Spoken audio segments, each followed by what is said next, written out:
Dan seorang pakar astronomi berkata, "Guru, bagaimanakah perihal waktu?" Dan dia menjawab, "Kau ingin mengukur waktu yang tanpa ukuran dan tak terukur. Engkau akan menyesuaikan tingkah lakumu dan bahkan mengarahkan perjalanan jiwamu menurut jam dan musim. Suatu ketika kau ingin membuat anak sungai, di mana atas tebingnya kau akan duduk dan menyaksikan alirannya. Namun keabadian di dalam dirimu adalah kesadaran akan kehidupan nan abadi, dan mengetahui bahwa semalam hanyalah kenangan utek hari ini dan esok adalah harapan dan impian untuk hari ini. Dan yang menyanyi dan merenung dari dalam jiwa, sentiasa menghuni ruang semesta yang menaburkan bintang di angkasa. Siapa di antara kalian yang tidak merasa bahwa daya mencintainya tiada batasnya? Dan siapa pula yang tidak merasa bahwa cinta sejati, walau tiada batas, terkandung di dalam inti dirinya, dan tiada bergerak dari pikiran cinta ke pikiran cinta, pun bukan dari tindakan cinta ke tindakan cinta yang lain. Dan bukanlah sang waktu sebagaimana cinta, tiada terbahagi dan tiada kenal ruang. Tapi jika di dalam pikiranmu baru mengukur waktu ke dalam musim, biarkanlah tiap musim merangkumi semua musim yang lain, dan biarkanlah hari ini memeluk masa silam dengan kenangan dan masa depan dengan kerinduan.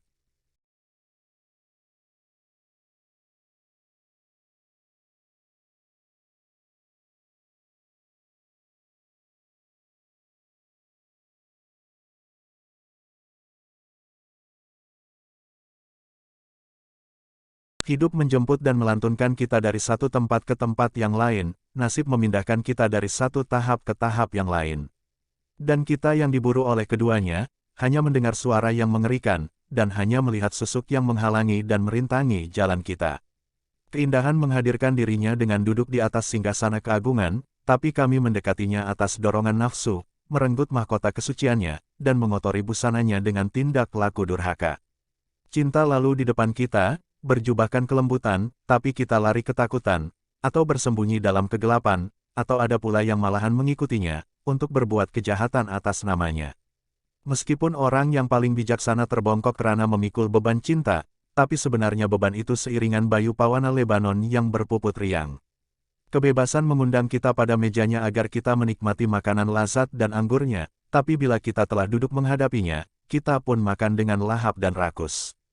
Tangan alam menyambut hangat kedatangan kita, dan menawarkan pula agar kita menikmati keindahannya, tapi kita takut akan keheningannya, lalu bergegas lari ke kota yang ramai, berhimpit-himpitan seperti kawanan kambing yang lari ketakutan dari serigala garang.